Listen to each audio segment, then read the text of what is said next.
एबसुनि बानजायनायाव न' रैखाथि होनाय मिशन हाबाफारिया दिनै थामथि सानाव आगान होबाय।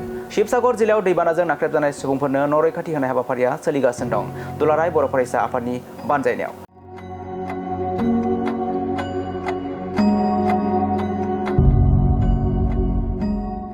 बानाय गैया मेंनाय गैया बिथांमोना गावनि गांनाय उखैनायखौ दोनथ'नानैब्लाबो गोख्रों मदद होगासिनो शिबसागराव दैबानाजों सैनांनाय नखरफोरनो।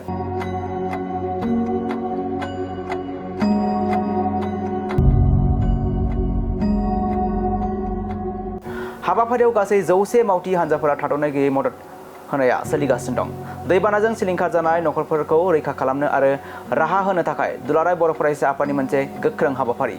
बिथांमोना दैबानाजों बायला जिला जानाय आरो न' सिङाव हाब्रुजों बुंफबनाय थासारिखौ साखोन सिखोन खालामनाय हाबाफारियाव नांथाबगासिनो दं। शिबसागरनि ब्रजाबस्ती होननाय गंसे गामियाव हाबनानै सिलिंखार जानाय नखरफोरनो गोबां मुवा बेसाद लोगोसे थानो थाखाय बायनाय न' बांफोरखौ लुफामफिननाय हाबाफारियाव गोख्रोङै नांथाबगासिनो दं दुलाराय बर' फरायसा आफादनि मावथि हान्जाया। आरो बे आयदायाव मिरु एबसुनि आफादगिरि खोरोमदाव औवारिया खौरांनि सिगाङाव माखासे बिबुंथि लाखियो। दिनै जोङो नोंथांमोननि गेजेरजों फोरमायनो लुबैदों जे जोङो दा थामथि दिनाव जोंनि 100 जि मावफारि हान्जा बे मिशन हम रेस्किउ एन्ड रेस्ट'राव दा जोङो ब्रजाबस्ती होननाय मोनसे गामियाव जोङो हाबफैदों आरो दिनै बे गामियाव गोबां नखरा बायला बायसि बेसादफोरखौ बोखारनो हायाखै आरो न' सिं आरो बहुद हाब्रु गोथौ गोथौ जानानै दङ। दा बिनिफ्राय जोङो बेफोरखौ बोखांना होनाय आरो बेबायदिनो सोरनिबा उखुम गोलैनायाव खाफ्रानाय बे गामियाव बेबायदि माखासे गोबां थासारि सोलिदों आरो बेवहाय जेबो बेसादा बेवहाय बाहायफिनजानाय गैया। खालिबोल' सोरनिबा काप गिलास बिदिनो थुरसिफोरखौ मोननाय साराय मोननाय बेफोर सोलियो।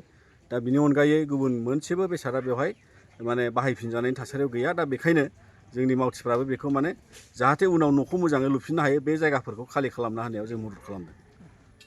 गोबां रायजोफ्रा फैबाय थादों, इनफरमेसन होफैबाय थादों जोंनिखौबो बानाय होननानै।